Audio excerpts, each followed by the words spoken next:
କୁହ। ହଉ ଠିକ୍ ଅଛି ରେ ପିଲାମାନେ, ଆଜି ଆଉ ଗୋଟିଏ ନୂଆ ଗପ ଶୁଣ। ଗପଟି ହେଲା ପିମ୍ପୁଡ଼ି ଓ କପୋତ ବିଷୟରେ।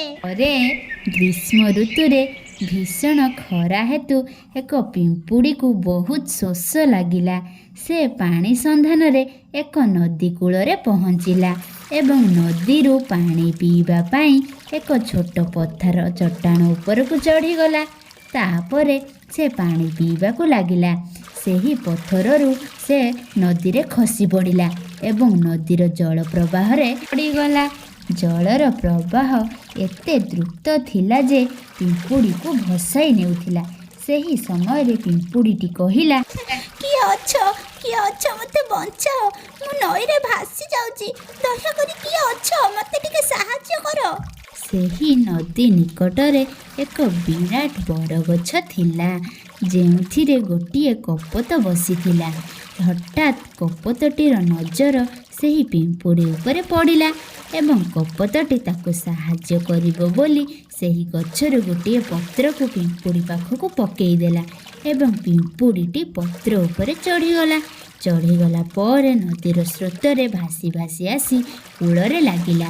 ତାପରେ ପିମ୍ପୁଡ଼ିଟି ତୁରନ୍ତ ବାହାରକୁ ଆସିଲା ଓ କହିଲା, ଧନ୍ୟବାଦ କପୋତରାଣୀ, ତୁମେ ଆଜି ମୋର ଜୀବନ ବଞ୍ଚାଇଲ।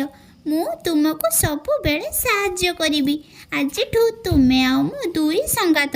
ଏହାପରେ ସନ୍ଧ୍ୟାରେ ଜଣେ ଶିକାରୀ କପୋତକୁ ଶିକାର କରିବାକୁ ଆସିଲା।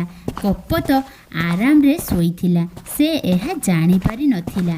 ପିମ୍ପୁଡ଼ି ଯେତେବେଳେ ଏହା ଦେଖିଲା, ସେ କପୋତକୁ ବଞ୍ଚାଇବା ପାଇଁ ଶିକାରୀ ପାଖକୁ ଯାଇ ତାର ଗୋଡ଼କୁ କାମୁଡ଼ିଦେଲା।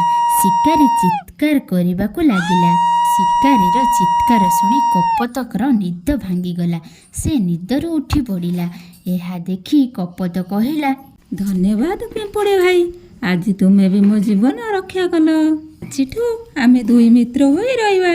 ସେହି ଦିନରୁ ପିମ୍ପୁଡ଼ି ଓ କପୋତ ଦୁହେଁ ମିଶି ସେହି ନଦୀ କୂଳରେ ଆରାମରେ ବାସ କଲେ। ପିଲାମାନେ, ଆଈମା ଯେଉଁ କାହାଣୀଟି କହିଲେ, ସେହି କାହାଣୀଟି ଆପଣମାନଙ୍କୁ ଯଦି ଭଲ ଲାଗିଥାଏ ଓ ସେହି ଗପରୁ ତୁମେମାନେ କ'ଣ ଶିଖିଲ, ଆମକୁ ନିଶ୍ଚିନ୍ତ କମେଣ୍ଟ ମାଧ୍ୟମରେ ଜଣାଇବ।